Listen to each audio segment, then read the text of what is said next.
지금은 질병 시대입니다.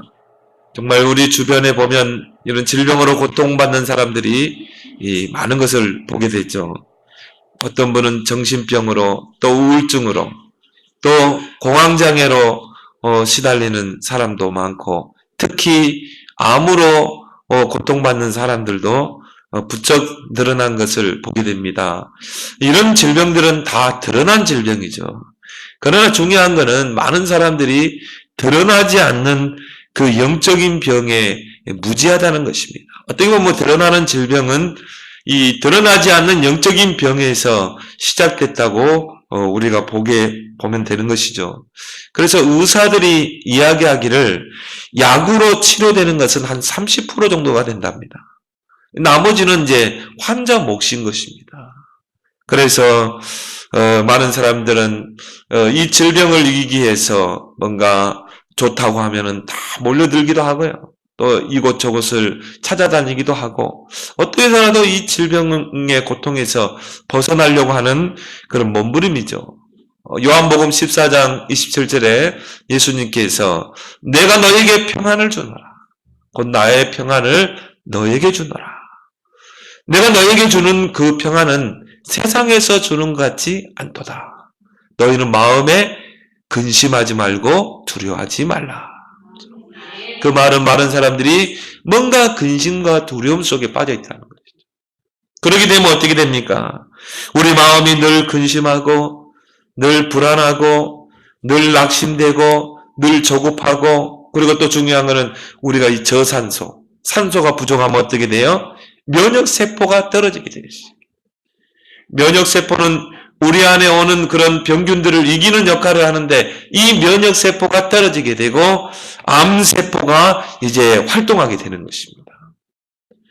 모든 사람에게 또는 건강한 사람도 마찬가지로 암세포가 다 있어요.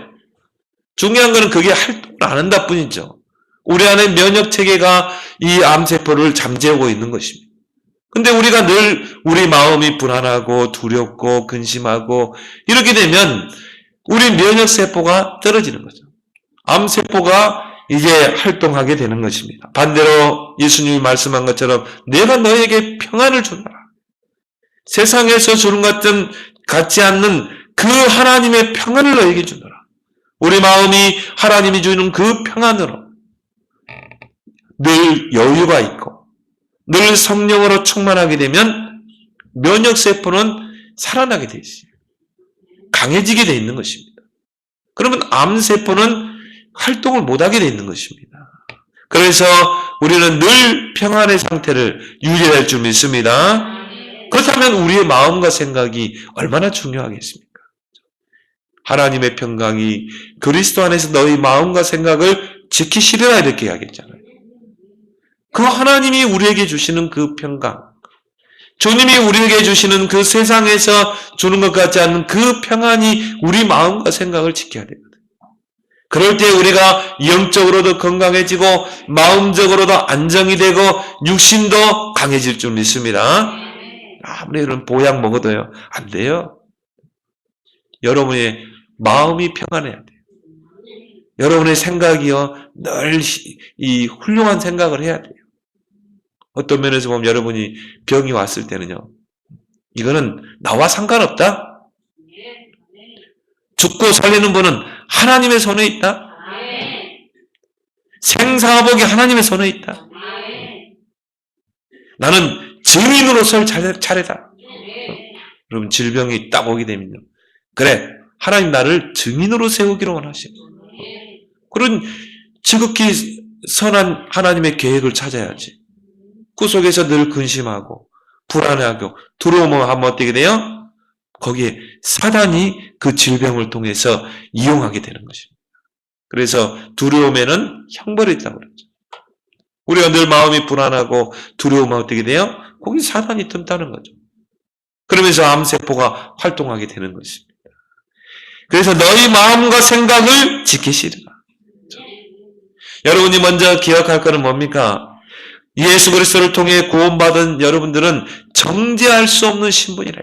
아무도 우리를 정죄할 수가 없어요. 그래서 오늘 1절에 그러므로 이제 그리스도 예수 안에 있는 자에게는 결코 정죄함이 없나니. 여기에 여러분의 인생에 완전 답이 나길 바랍니다. 그 누구도 우리를 정죄할 수 없어요. 왜 그렇습니까? 그리스도 예수 안에 있기 때문이죠. 오늘 1절을 보니까 그리스도 안에 예수 안에 있는 자에게는 결코 정죄함이 없나니.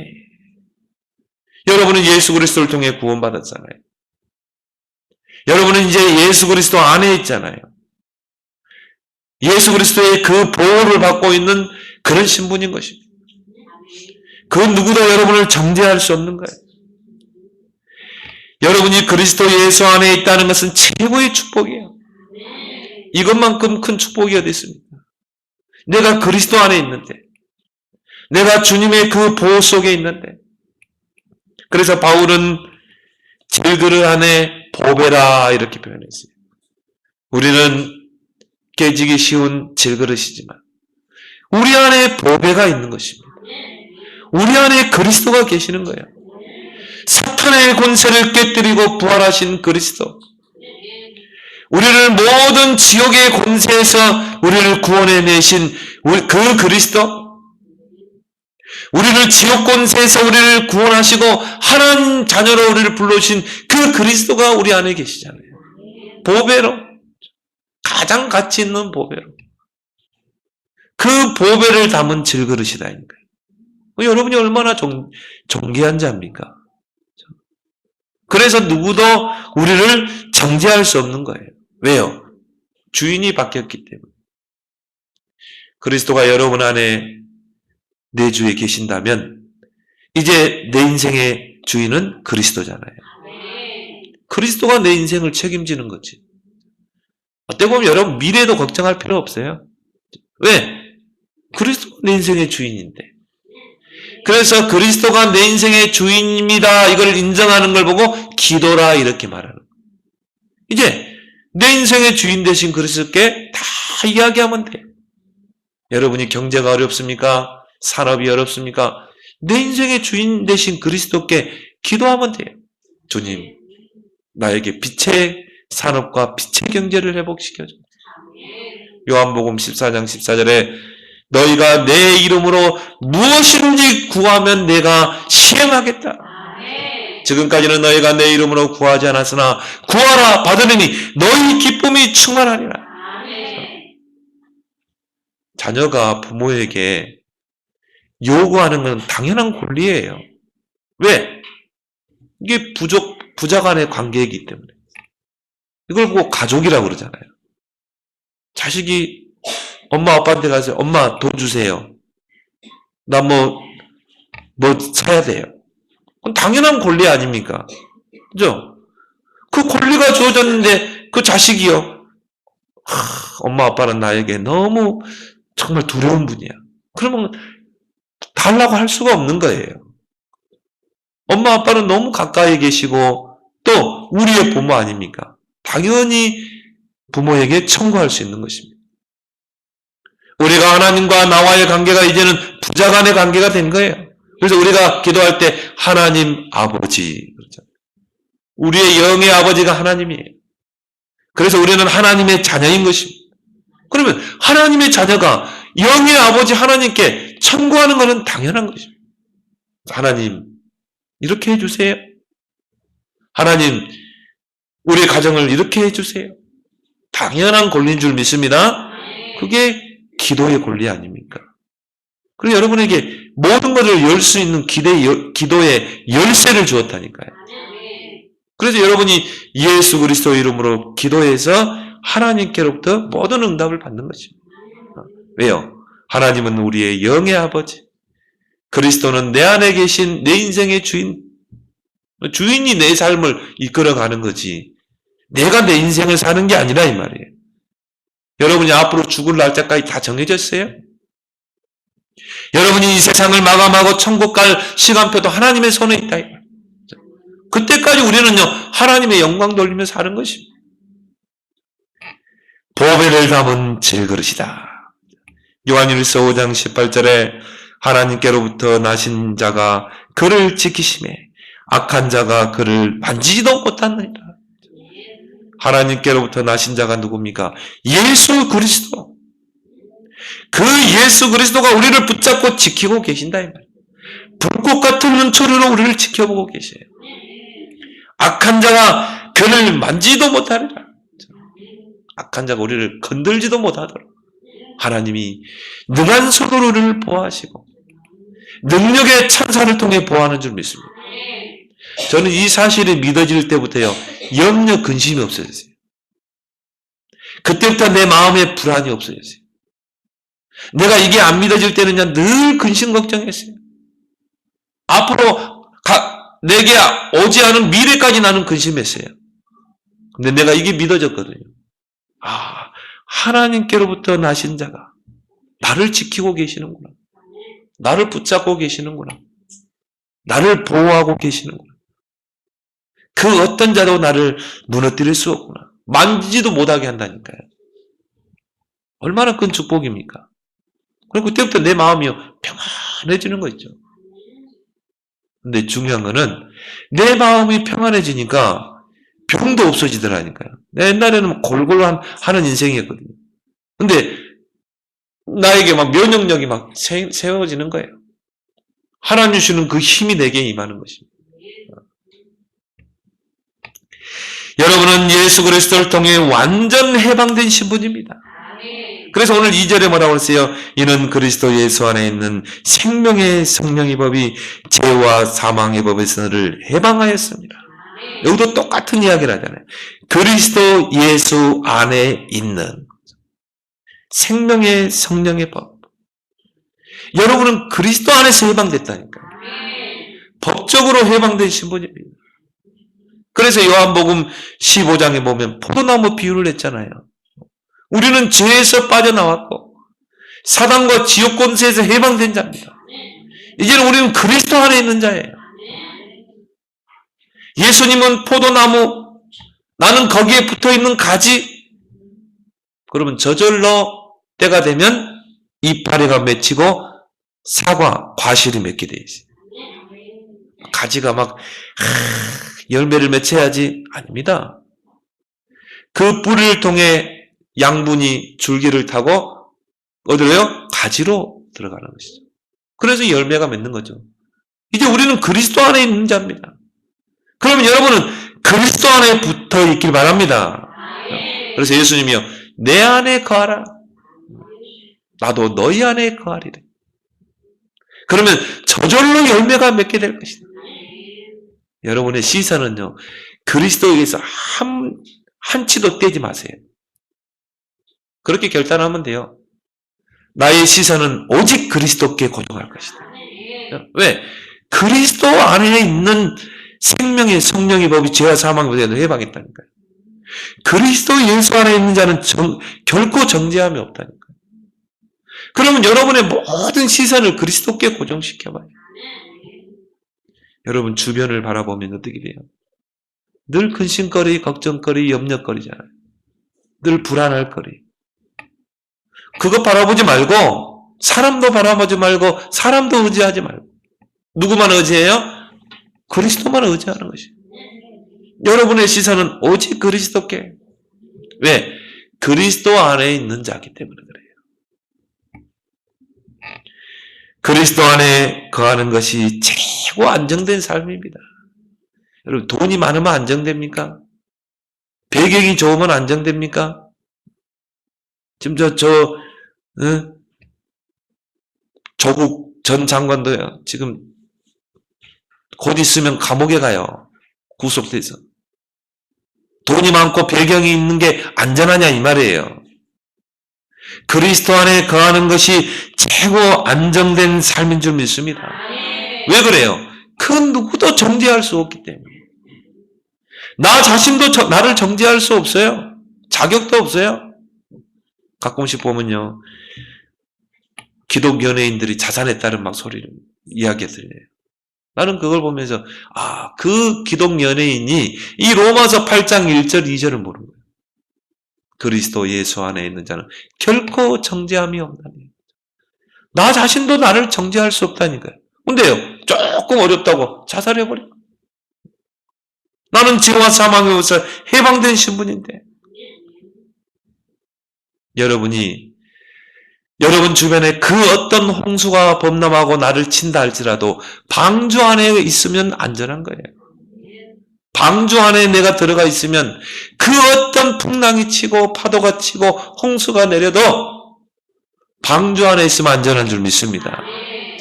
넘어져도 방주 안에서 넘어져요. 그러니까 다시 일어날 수 있는 거예요. 어떤 사람은요, 어떤 성도는 팍 넘어져가지고 시험 들고 낙심하고 갈등하고. 왜 그렇습니까? 여러분은 그리스도 예수 안에 있는데, 여러분은 방주 안에 있는데, 넘어져도 방주 안에서 넘어지는 거 아닙니까? 그 어떤 홍수와 그 어떤 파도도 침략할 수 없다 이 말이에요. 그리스도께서 여러분을 안전하게 보호하고 계시잖아요. 악한 자가 여러분을 괴롭히고 힘들고 죽이려고 해도 여러분은 도피성 안에 있으면 돼요.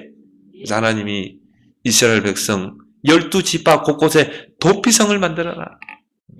그 안에 있으면요, 원수가 나를 해할 수 없게 만들었어요. 그 그리스도가 여러분의 도피성이 되길 바랍니다. 그 어떤 자도 우리를 악한 자도 만지도 못하느니라. 여기에 대해서 여러분이 완전히 해답이 나야 돼요. 그래서 예수님께서 요한복음 14장에서 중요한 말씀을 언급하셨죠.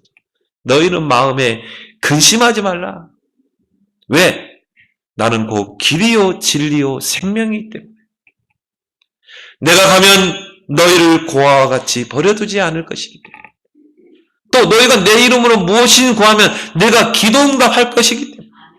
조금도 따끔함도 마음에 근심하지 마라. 중요한 이야기죠. 내가 가면 보혜사 성령을 보내서 그 성령으로 너희와 영원토록 함께할 것입니다. 조금도 마음에 근심하지 마라. 또 중요한 말이잖아. 내가 너에게 평안을 줄 것이다. 세상에서 주는 것 같지 않는 그 평안을 너에게 줄 것이다. 너희는 마음에 조금도 근심하지 말고 두려워하지 말라. 여러분의 마음에 하나님의 평강으로 여러분을 지키실 것이기 때문에.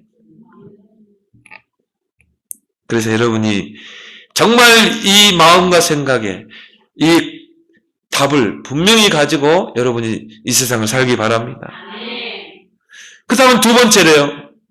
그렇다면 우리의 생각이 얼마나 중요합니까? 그래서 여러분의 생각을요, 치유해야 돼요. 이스라엘 백성이 하나님의 은혜로 그 애굽에서 해방돼 나왔어요. 출애굽에서 나왔다 이 말이에요. 근데 출애굽이 중요한 게 아니라 이 말이에요. 각인 뿌리 체질을 바꾸는 게 중요한 거예요. 몸뚱이는 애굽에서 출애굽해가지고 광야로 나왔는데 생각은 아직도 애굽에 머물러 있었다 이 말이에요. 그러니까 조그만 문제가 오면요, 애굽으로 돌아가자. 그 애굽에서 하던 생각 그대로 가지고 있는 거예요. 출애굽한 게 중요한 게 아니에요. 생각이 애굽에 가 있는 거예요. 우리는 그리스도를 통해 구원받았습니다. 구원받았는데 이 생각은요, 옛사람에 가 있어요. 내가 옛날에 불신자로 있을 때 불신앙하던 그 생각에 잡혀 있는 거예요. 그래서 여러분이 생각을 치유하기를 바랍니다. 여러분이 지금 무슨 생각을 하고 있습니까? 그것이 여러분의 미래와 연결되게 되어 있어요. 여러분이 지금 무슨 생각을 하고 계십니까? 이것이 우리의 운명을 좌우하는 것입니다. 얼마 전에 모텔 종업원이 어떤 사람이 와서요, 돈을 안 주고 자기를 모욕한다는 것 때문에 밤에 자고 있는데 그 사람 몰래 방에 들어가서 잔인하게 살해를 한 거예요. 토막을 내가지고 그 시신을요, 한강에 던졌다니까요. 그래가지고 경찰에 붙잡혔잖아요. 근데 섬찟한 이야기를 하더라고요. 그놈은 죽어야 될 놈이랬잖아. 그러면서 뭐라고 한 줄 아세요? 다음 생에 태어나면은 다시 한번 자기를 죽이겠다는, 그 친구를 죽이겠다는 거예요. 야, 저는 그 친구를 보면서요, 이 섬찟함이 느껴지더라고요. 야, 사람이 저럴 수가 있는가? 나는 그 친구를 보면서 야, 이 친구가 어릴 때 자라온 그 환경과 배경이 뭔가 이 상처가 있었겠다. 뭔가 부모에게 받은 상처들, 그 부모에 대한 뭔가 미움과 증오, 분노 이런 것들이 상처로 딱 안에 마음속에 담아 있었던 거예요. 이게 검고 골마서 뿌리를 내린 거예요. 그러니까 이 분노, 이런 증오, 미움이요. 이게 상처로 나와 있으면 누가 나를 그걸 건들면 그 상처를 건들면 어떻게 합니까? 폭발하는 거예요. 근데 대체나 그런 연쇄 살인범들 특징을 보세요. 거의 어릴 때 들어온 게 그게 결국 미래로 연결되는 것입니다. 운명을 좌우하는 거예요. 결국 부모에게 받지 못한 그 사랑과 애정. 여러분은 여러분 자녀에게 사랑을 풍성히 베풀기 바랍니다. 그래 어릴 때부터요. 사랑을 받고 자란 자녀들은 건강하게 인격이 건강하게 커가요. 근데 어릴 때부터 부모에게 받은 상처들, 또 어릴 때 엄마가 집을 나간다거나 이혼한다거나, 그럼 아이에게는요 이게 큰 상처로 남는 것입니다. 그리고 어떻게 해요? 이게 이제 결국 미래 응답으로 나타나는 것이죠. 그래서 무엇보다도 우리의 생각을 치워야 돼요. 여러분이 틀린 생각을 하게 되면요 틀린 응답을 받게 돼요. 사울왕 보세요. 얼마나 축복받은 왕입니까? 이스라엘의 초대 왕으로 기름 부어받았잖아요. 근데 그 마음속에요 뭔가 상처, 그 마음속에 뭔가 이 미움과 증오가 딱 상처로 담겨져 있었던 것입니다. 어느 날 이 다윗이 등장한 거예요. 이 다윗이 골리앗을 이겼잖아요. 그래서 그 다윗을 사울왕이 왕궁으로 불렀다니까. 너 오늘부터 군대 장관해. 다윗이 전쟁터에 나가면 승승장구하는 거야. 백성들에게 막 이 추앙을 받게 된 거죠. 거기에 이제 뭡니까? 저와 여러분 같으면은, 야, 내 밑에 좋은 신하가 왔구나. 야, 하나님이 이렇게 좋은 신하를 보내셨네. 하나님 감사합니다. 오히려 그 다윗을 놓고 기도해야 되겠죠. 근데 사울왕에게 미움이 든 거예요. 막 다윗을 죽여야 되겠다. 이런 악한 생각을 딱 품게 되는 거죠. 근데 성경에 보니까 이 악신이 사울왕에게 임했다고 그랬어요. 여러분의 마음의 상처, 여러분 마음속에 분노, 여러분 마음속에 뭔가 이 증오 이런 것들이 있으면 사단이 그걸 이용한다 이 말이에요. 그래가지고 다윗을 어떻게 해서라도 죽이려고. 결국은 그 사울왕은 비참하게 그 인생을 마감하게 되는 것입니다. 그 요셉의 형들 보세요. 늘 요셉에 대해서 시기하고 늘 질투하고 미워하고 그게 마음속에 다 품고 있으니까 어떻게 합니까? 그 동생 요셉을 애굽의 노예로 팔아버렸다는 거예요. 아무리 배다른 형제라도 형제 아닙니까? 어떻게 보면 부모의 피를 나눈 형제 아닙니까? 근데 그 동생 요셉을 애굽에 팔아버린 거예요. 이게 여러분 마음속에 뭐가 들어갔느냐? 이게 여러분의 생각을 좌우하고요. 여러분의 모든 삶을, 운명을 좌우하게 되는 것입니다.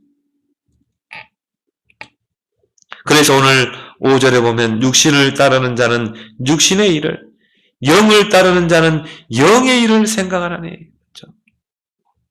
여러분이 육신적인 늘 생각을 하게요. 육신적인 생각, 정말 여러분 마음속에 성령의 생각이 아닌 육신적인 생각을 품게 된다. 육신적인 일을 하게 돼 있어요. 여러분이 성령의 생각을 하게 되면 하나님의 영의 일을 쫓아 살게 돼 있어요. 여러분은 이제 육신의 소욕을 쫓는 그런 신분이 아니라 성령의 사람이잖아요. 오늘 여기 보니까 그리스도의 영이 여러분 안에 계시잖아요. 오늘 구절에 보니까 만일 너희 속에 하나님의 영이 거하시면 너희가 이제 육신에 있지 않다. 영에 있다. 우리는 이제 바꿔야 돼요. 육신의 생각이 아닌 영의 생각. 육신의 일에 우리의 우선순위를 두는 게 아니라 우리는 하나님의 영의 생각. 영을 쫓아 살아가는 삶. 누구든지 그리스도의 영이 없으면 그리스도의 사람이 아니니라. 여러분 예수 그리스도를 구원자로 믿고 영접한 자잖아요. 그리스도의 영이 여러분 안에 계시잖아요. 그러면 여러분 그리스도의 사람인 줄 믿습니다. 그러면 여러분은요 어떻게 하면 내가 그리스도를 누릴까? 어떻게 하면 내가 그리스도를 전할까? 당연히 그렇게 되게 돼 있어요. 왜? 그리스도의 영을 받은 자입니다. 하나님의 영을 받은 자는 영적인 일에 우선수를 두게 되고, 그리스도의 영을 받은 자는 오직 그리스도 중심으로 살게 돼 있어요.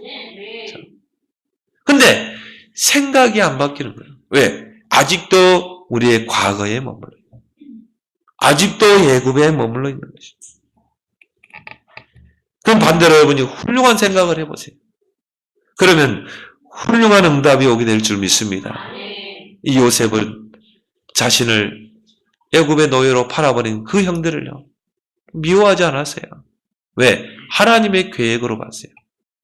하나님께서 언약을 이루기 위해서, 꿈을 통해 나에게 보여주신 그 언약을 이루기 위해서 하나님이 나를 애굽으로 보낸 것이다.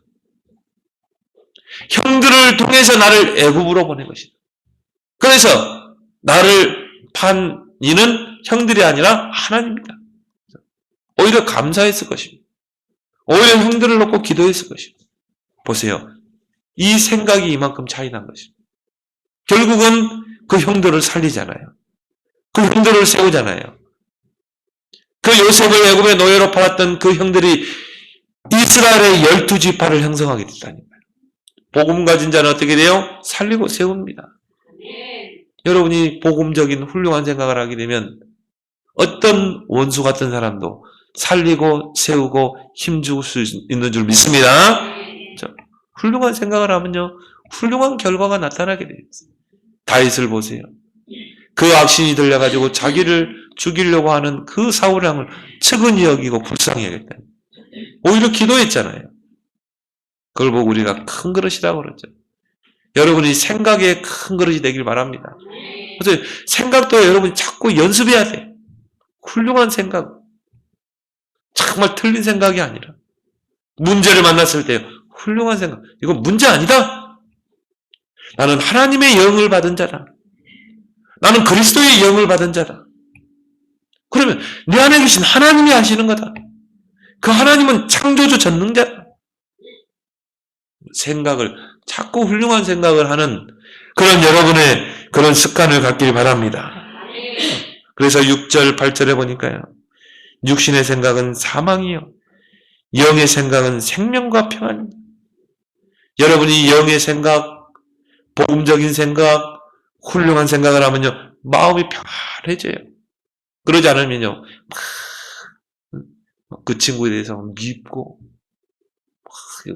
그 친구에게 생각만 하면 질리고. 그러면 되겠습니까? 사단이 이용한다니까요. 이간시키는. 그래서 사단은 이간자 아닙니까? 근데 여러분이 훌륭한 생각, 성령의 생각을 하라 이 말이에요. 영의 생각은 생명과 평안이라. 여러분 마음속에 평안해집니다. 여러분이 어떤 사람과 이해관계가 있습니까? 여러분 주변에 어려움과 문제가 있습니까? 근데 평안해? 왜요? 하나님의 평강이 너희 마음과 생각을 지키시라. 어느 정도가 되냐? 분명히 문제인데 왜 내가 평안하지? 이렇게 돼야 돼요. 조그만 문제 앞에서 염려하고 근심하고 머리 싸매요. 여러분이 훌륭한 생각을 하지 않기 때문인 것입니다. 그래서 오늘 7절에 보니까 육신의 생각은 하나님과 원수가 되나니 이는 하나님의 법에 굴복하지 아니할 뿐 아니라 할 수도 없습니다. 여러분이 늘 육신의 생각을 하게 되면 어떻게 합니까? 절대 하나님의 법에 굴복할 수 없어요.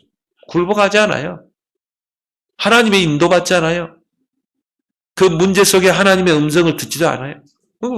내 고집대로 사는 거야. 나 중심대로 사는 거야. 하나님의 법에 내가 굴복해야 되는데. 그래서 잠언 4장 23절에 무릇 지킬 만한 것 중에 더욱 내 마음을 지키라. 생명의 근원이 이에서 남이니라. 무엇보다도 마음을 지키라. 왜요? 생명의 근원이 이 마음에서부터 시작되기 때문에. 그 말은 뭡니까? 모든 것의 근원이 마음이라 이 말이에요. 그래서 옛날에 어른들도 그랬잖아요. 마음 먹은 대로 된다고 그러잖아요. 여러분 마음속에요, 막 미움의 마음을 갖게 되면 그대로 되는 거예요. 왜요? 마음은 생명의 근원이기 때문에. 그래서 무엇보다도 여러분의 마음을 지켜야 돼요. 마음에서 모든 게 나옵니다. 옛날에 어른들 그러잖아요. 저놈은 소가지가 사납다고 그러잖아요. 그 말은 마음에서부터 모든 생각이 나오고 마음에서부터 말이 나오고 행동이 나오는 것입니다. 그래서 우리 마음을 지켜야 돼요. 마음에 무엇이 들어가 각인됐느냐? 이것 따라 생각하게 되는 거예요. 이것 따라 여러분이 모든 걸 하게 되는 거예요. 그래서 마가복음 7장 21절 23절에 보니까 마음에서 나오는 악한 생각이라고 그랬어요. 마음에서 악한 생각이 나올 수 있고요. 마음에서 훌륭한 생각이 나올 수도 있고, 그 마음에 뭐가 들어가 각인됐느냐. 그게 여러분의 생각을 좌우하는 거예요. 그 생각은 행동으로 나오게 되잖아요. 그래서 마음과 생각은 하나님의 도구가 될 수도 있고 사탄의 통로가 될 수도 있는 것입니다. 이 사울왕은요, 이게 사탄의 통로가 된 거예요. 왜? 어떻게 하면 다윗을 죽일까? 다윗에 대한 미움, 증오, 분노, 시기, 질투. 그러니까 사단이 통로로 삼잖아요. 사무엘상 16장 13절에요. 악신이 사울을 번뇌케 하니라. 악신이 덮치는 것입니다. 사단이 그걸 통로로 삼게 되는 것이죠. 예수님의 12 제자 중에 한 제자가 가룟 유다입니다. 그 가룟 유다가요, 예수를 군병들에게 은 30으로 팔았거든요. 그래서 예수님이 붙잡혀서 십자가에 못 박혔잖아요. 그 가룟 유다가 그 대제사장들과 내통한 거예요. 내가 예수를 넘겨줄 테니까 나에게 은 30을 달라. 예수님을 은 30에 팔아먹은 거예요. 그래가 예수가 겟세마네에 기도하고 있을 것이다. 그때 군병들을 파송해라. 그리고 어떻게 합니까? 내가 가르치는 자, 그가 예수다. 그래가지고는 겟세마네 동산에서 제자들이 모이는데요. 군병들이 지켜보는 가운데 예수 손가락질 하잖아요. 그리고 군병들이 예수를 붙잡아가지고 어떻게 합니까? 채찍질하고 십자가에 못 박았다.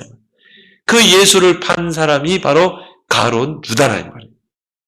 그래서 요한복음 13장 2절에 이런 말씀이 있습니다. 벌써 사단 마귀가 가룟 유다의 마음에 예수를 팔 생각을 집어넣으니라. 가룟 유다의 마음속에 사단 마귀가 예수를 팔 생각을 집어넣으니라. 그 말은 뭐예요? 마음에서 악한 생각이 나오는 거예요. 그래서 우리 마음을, 여러분 소가지를 지키기 바랍니다. 생각과 말은 뇌에 각인되게 되어 있어요. 여러분이 훌륭한 생각을 하면요, 이게 훌륭하게 여러분의 뇌에 딱 각인되는 거예요. 여러분이 악한 생각을 하면요, 악한 마음을 품게 되면 이게 생각을 통해서 말이 뇌에 각인돼요. 이건 영혼과 연결되는 것입니다. 그래서 잠언 6장 2절에 내 입의 말로 내가 얽혔으며 내 입의 말로 인하여 잡히게 되었느니라. 여러분이 무심코 던지는 그 말은 어디서 나온다고요? 마음과 생각에서 나오는 거예요. 여러분이 무심코 던지는 그 말로 네가 얽혔으며 네가 무심코 나오는 그 말로 인하여 잡히게 되었느니라. 뭔가 모르게요, 확 잡혀버린 거죠. 사단이 그걸로 악용하는 것입니다. 그리고 뭔가 모르게 여러분의 인생에 막 얽히는 거예요. 여러분이 막 남에 대해서 막 험담하는 말, 부정적인 말, 불신앙적인 말 막 계속 한번 해보세요. 아마 여러분의 인생의 실타래가 꼬일걸요.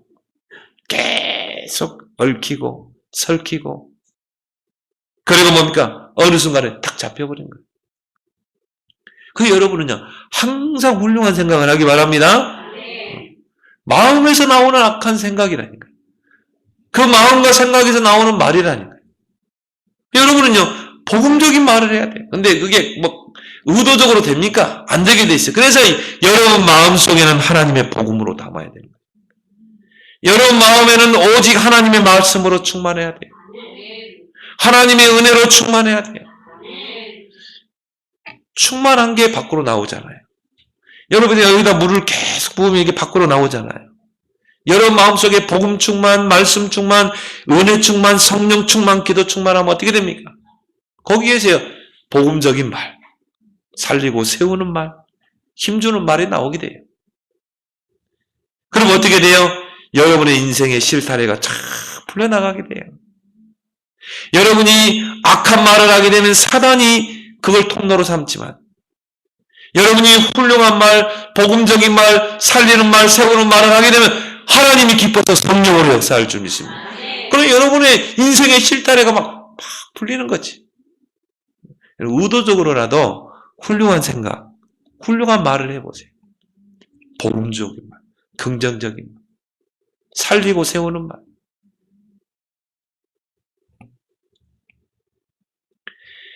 그래서 여러분이 마음과 생각을 지키는 두 가지 방편이 있습니다.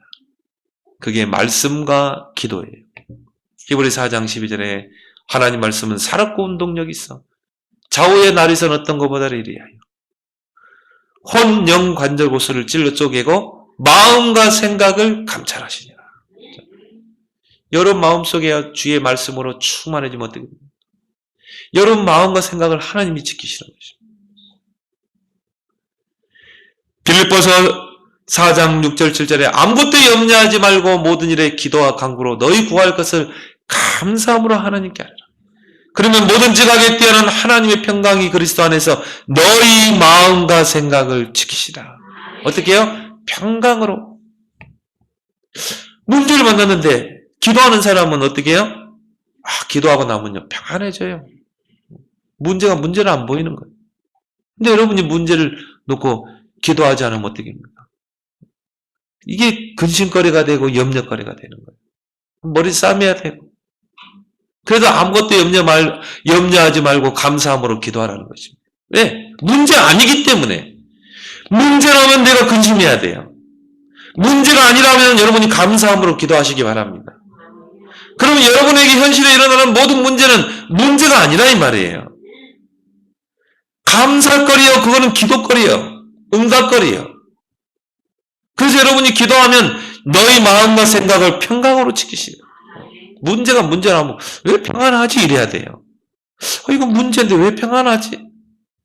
그 평안은 그리스도가 주는 평안인 줄 믿습니다. 요한복음 14장 27절에 내가 너에게 평안을 주노라. 내가 너에게 평안을 주는 평안은 세상에서 주는 것 같지 않다. 그 하나님이 주시는 그 평안이 여러분에 임할 줄 믿습니다. 그러면 믿음이 생기는 거예요. 그래서 여러분이 마음이 평안할 때 믿음이 생기는 것입니다. 그러니까 도전하게 되죠. 기도로 도전하게 되죠. 그래서 여러분이요 24시 말씀 속에 24시 기도 속에 들어가 봐요. 여러분 24시 말씀 집중, 나는 24시 기도에 집중하겠다. 그러면 너희 마음과 생각을 평강으로 지키시라. 하나님이 다 지키는 것입니다. 여러분이 염려 속에 빠지지 않도록, 막 근심, 걱정, 불안에, 두려움에 빠지지 않도록 평강이 여러분 마음과 생각을 다 지키는 거예요. 이게 응답 중에 응답이라 이 말이에요. 막 기도했더니 막 로또가 당첨되고 그게 응답이 아니라 내 마음과 생각이 늘 평안한 것. 그 하나님이 평강으로 나를 마음과 생각을 지키시는 것. 그럼 여러분이 있던 병도 없어져요. 왜? 면역 체계가 탁 생겨나거든요.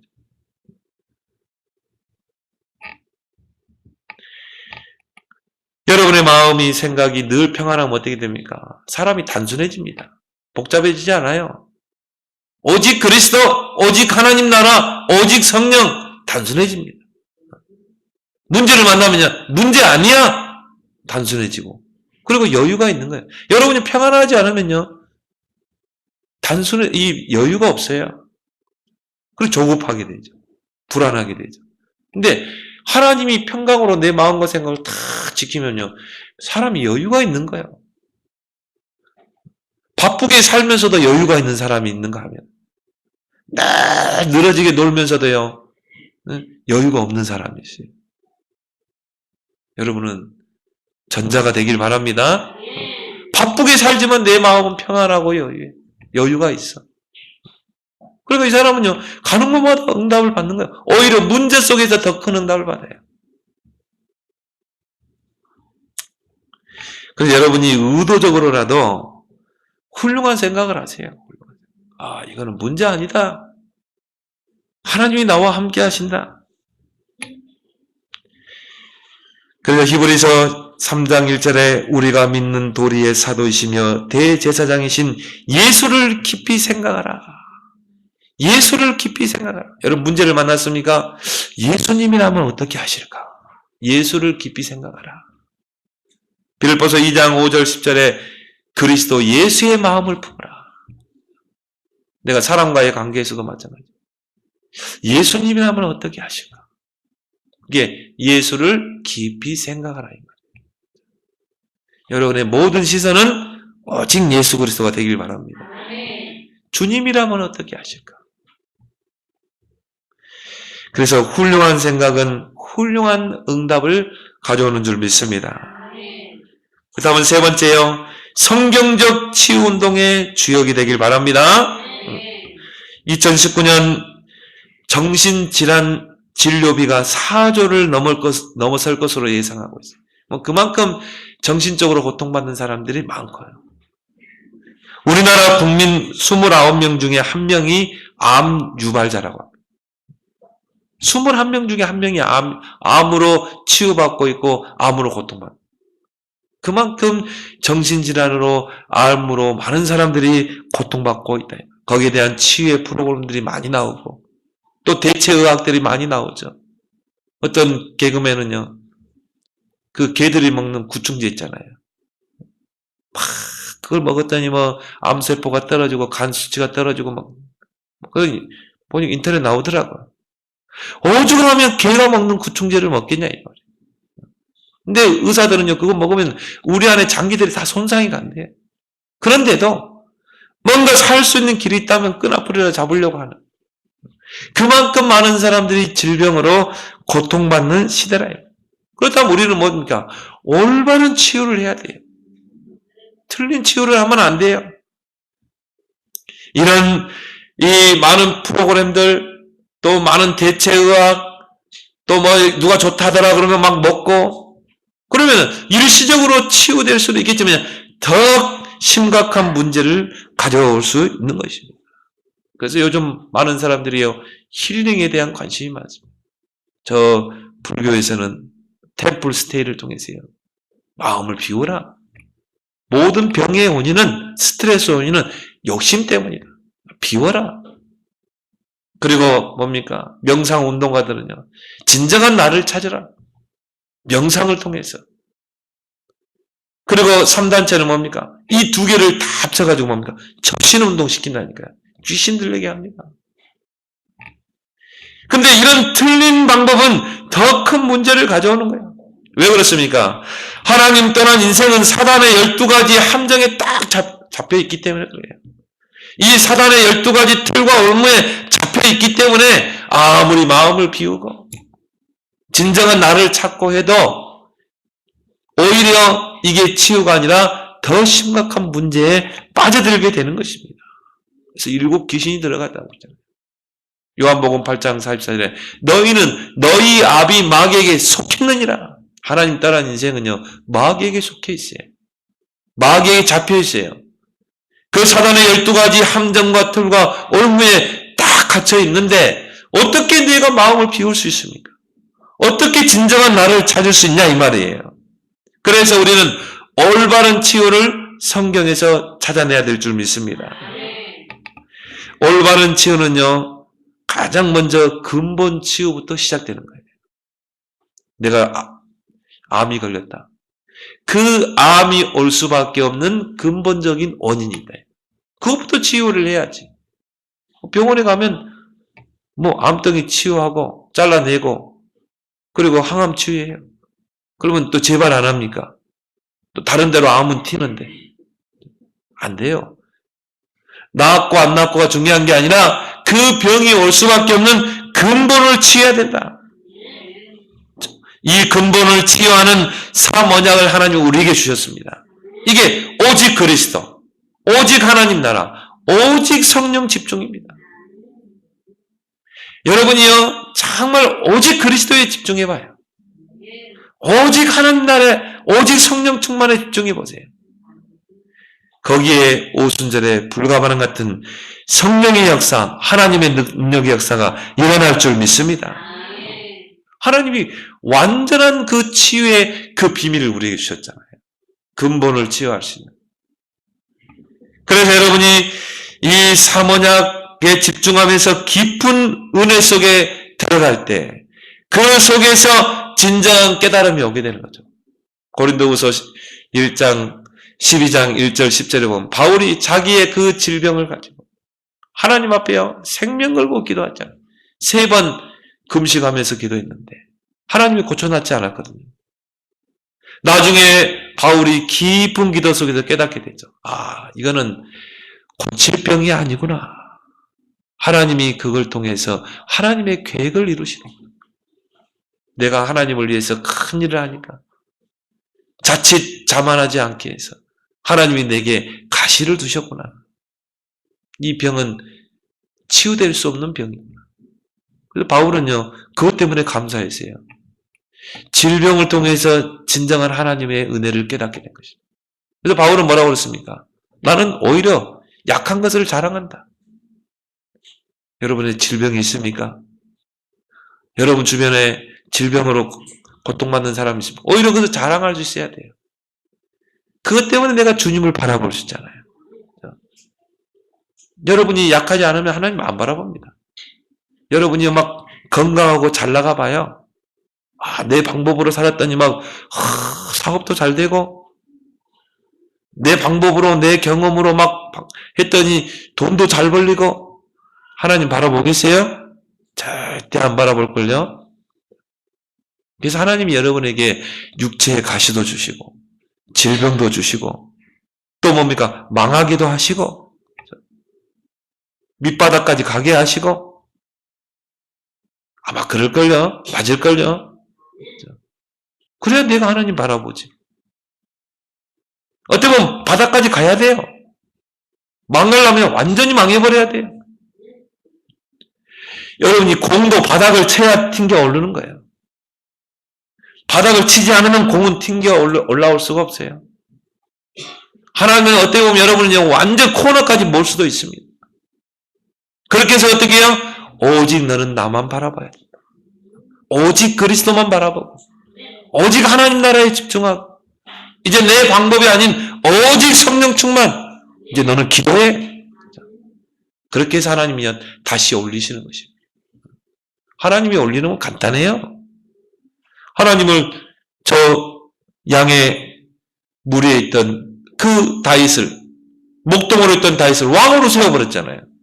물론 내가 열심히 공부하고 노력해야 되지만 하나님의 능력이 함께해야 돼요. 하나님이 하시면 쉬운 줄 믿습니다. 왜? 하나님을 증인으로 세우기 때문에. 그래서 여러분에게 주신 그 신분과 권세를 기도로 누리면서 또 여러분에게 주신 하나님 나라의 배경, 얼마나 큰 배경입니까? 눈에 보이지 않는 다른 세계가 여러분에게 임해 있다니까요. 하나님의 나라가 임해 있잖아요. 그걸 누리는 것입니다. 여러분에게 주신 권세를 누리는 거예요. 마태복음 10장 1절에 너희가 더러운 귀신을 쫓아내며 모든 병과 모든 약한 것을 고치는 권능을 주시니라. 우리가 병을 고칠 수 있는 권능이 있어요. 그래서 예수 그리스도의 이름으로 더러운 귀신아 떠나갈지어다. 예수 그리스도의 이름으로 질병은 떠나갈지어다. 명령해야 돼요. 우리 성원이가 어제 신학원 갔을 때 막 열이 났는데요. 오늘 아침에 보니까 싹 나와왔더라고요. 아마 우리 백남 유사님이 한번 놓고 기도했을 겁니다. 우리 성은이의 열병은 그리스도로 떠나갈지어다. 내가 명령을 하니 깨끗하게 남을 입을지어다. 떠나가게 돼 있어요. 왜요? 우리에게 주신 권세이기 때문에. 그걸 통해 근본을 치유하고 하나님께서 성경을 통해 병을 고치는 5가지 원리를 우리에게 주셨어요. 이제 이걸 실천하는 것입니다. 그 첫 번째가 뭡니까? 깊은 기도 속으로 들어가라. 기도는 하나님과 내가 소통하는 시간입니다. 하나님과 내가 대화하는 게 기도예요. 깊은 기도 속으로 들어가라. 여러분이 하루를 살면서요, 조용한 시간, 고요한 시간을 만들어봐요. 그래서 마태복음에 보니까 골방에 들어가서, 그 말은 뭡니까? 깊은 기도 속으로. 내가 주님과 은밀하게 대화하고 만나는 골방, 깊은 기도 속으로 들어가라. 거기서 은혜를 체험해라. 그리고 뭡니까? 깊은 말씀 속으로 들어가라. 말씀은 살았고 운동력 있는 좌우의 검이라고 그랬어요. 정말 질병으로 고통받는 사람이요, 깊은 기도, 깊은 말씀 속에 들어가면 어떻게 됩니까? 혼, 영, 관절, 골수가 찔러 쪼갠나요? 치유되는 역사가 일어나게 되어 있어요. 여러분 조금 연약한 부분이 있습니까? 깊은 기도, 깊은 말씀 속에 들어가라. 치유 역사 일어날 줄 믿습니다. 진짜 어떤 사람은 마음속에도 치유되더라니까. 말씀 속에, 기도 속에 들어가가지고. 그리고 뭡니까? 깊은 묵상 속으로 들어가라. 여러분이요, 하나님을 묵상하고 그리스도를 묵상하고 히브리서 3장 1절에 예수를 깊이 생각해라. 묵상. 시편 1편에 보면요, 복 있는 사람은 하나님의 말씀을 즐거워하여 주야로 묵상하는 자. 그 묵상에 30배의 능력이 나타나잖아요. 그래서 뭐 방법은 다 다르겠죠. 어떤 사람은 찬양을 통해서 하나님을 묵상하고, 다윗은 찬양하면서, 어떤 사람은 운동하면서, 저 같은 경우는 운동하면서 많이 합니다. 새벽 예배 끝나고 저는요, 헬스장에서 러닝하면서 좋더라고요. 러닝 탁 하면서 뭐 묵상 그 음악 있잖아요. 탁 들어. 너무 좋아요. 몸도 건강해지고. 저의 방법이에요. 저 전도자 때는요, 찬양하면서, 기타 가지고 찬양하면서 묵상하고. 나만의 방법을 찾아내는 것입니다. 또 어떤 사람은 호흡하면서, 호흡을 길게 하면서, 그 묵상 속에 깊이 그 은혜 속에 들어가는 것입니다. 이게 하나님이 성경에서 주는 방법이라니까요. 치유의 원리 5가지. 그리고 깊은 음식 속에 들어가는 것입니다. 여러분이 어릴 때 먹었던 게 다 쌓입니다. 자극적인 음식, 짜고 맵고 달고, 그리고 화학 조미료, 이런 것들이 다 우리 몸속에 다 쌓인다니까요. 그렇게 해서 이게 병으로 나오는 것입니다. 그리고 가공식품, 의사들은 그런 이야기 하더라고요. 음식을 먹을 때 암세포가 싫어하는 음식을 먹어야 돼요. 근데 보니까 암세포가 싫어하는 음식은요, 맛이 없더라고, 일단. 맛이 없어. 근데 그게 암세포를 이길 수 있는 음식이라. 그 깊은 음식을 먹어야 돼요. 탄 음식, 여러분이 단 음식. 근데 의사들이 그러더라고요. 탄수화물이 암이 좋아한다네요. 탄수화물. 여러분, 탄수화물을 많이 줄이길 바랍니다. 탄수화물 줄이고. 되도록이면요, 정말 웰빙으로 많이 먹어야 돼요. 제식으로. 그런 깊은 음식을 통해서 우리 몸이, 육체가 건강해지는 것입니다. 면역세포가 증강되는 거예요. 그리고 뭡니까? 깊은 운동 속으로 들어가라. 이게 우리의 몸의 균형과 생체 리듬을 맞추기 위해서 그래요. 왜냐? 우리 인간은 영과 혼과 육으로 되어 있어요. 여러분의 영혼이 잘 되면 육신도 강건해져요. 병도 치유돼요. 요한삼서 1장 2절에 내 영혼이 잘된 같이 네가 범사가 잘되고 강건하게. 여러분이 늘 영적으로 성령 충만하고 은혜 충만하면요, 하루 종일 몸이 개운해집니다. 병도 없어져요. 반대로 여러분의 육신이 건강해야 영적인 일에 여러분이 올인할 수 있어요. 내 몸이 병들고 약하면요, 영적인 생활이 안 되게 돼 있어요. 기도하는 생활, 말씀 속에 들어가는 생활, 안 되게 돼 있어요. 그래서 우리 몸의 밸런스를 맞추는 것은 뭡니까? 운동입니다. 여러분 나름대로 운동을 다 생활하기 바랍니다. 그래서 여러분이 집에서 해도 됩니다. 공원에서 하시도 됩니다. 이것이 바로 성경을 통해서 병을 치유하는 5가지 원리인 것입니다. 그래서 깊은 기도, 깊은 말씀, 깊은 묵상, 깊은 음식, 깊은 운동 속으로 들어가라. 근데 더 중요한 것은 뭡니까? 질병 속에 지극히 선한 하나님의 뜻과 계획을 찾아내는 것입니다. 빌립보서 1장 9절 10절을 보니까 지극히 선한 것을 분별해라. 왜 하나님이 나에게 이런 질병을 주셨나? 그 속에 하나님이 지극히 선한 하나님의 계획을 찾아내네. 그러면 그걸 가지고 기도하게 되죠. 그러면 사도행전 1장 8절에 성령이 충만하게 임하고 권능받고 하나님이 그 질병을 통해 우리를 증인으로 세울 줄 믿습니다. 여러분이 질병 속에 있습니까? 또 여러분이 질병 속에 있는 사람들을 정말 치유하고 있습니까? 오직 성령 충만 속으로 들어가서 하나님의 능력을 받고 증인으로 서게 될 기회다. 그래서 완전한 치유는 뭡니까? 그 질병을 통해 내가 증인으로 서는 것. 거기까지 가야 완전한 치유예요. 그래서 여러분이 이 성경적인 치유 방법을 통해서 원리를 통해 정말 여러분 자신이 치유받고 여러분 주변의 병든 자들을 치유해서 세우는, 증인으로 세우는, 서밋으로 세우는 그런 전도문이 열기를 예수 그리스도로 축원합니다. 하나님 아버지 은혜를 감사합니다.